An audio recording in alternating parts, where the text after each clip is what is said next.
Премьер-министр Грузии Георгий Квирикашвили в среду объявил, что уходит в отставку. По словам самого политика, поводом для этого шага стали разногласия внутри его кабинета.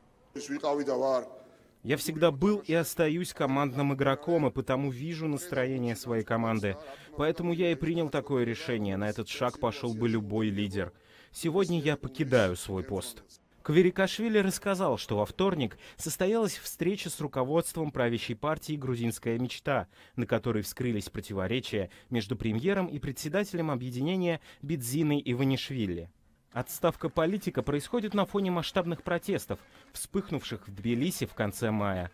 Поводом для них стало расследование убийства 2 подростков в декабре. Участники акции уверены, что прокуратура покрывает одного из виновных. Демонстранты требовали восстановления справедливости и отставки глав Минюста и МВД, а также самого премьера.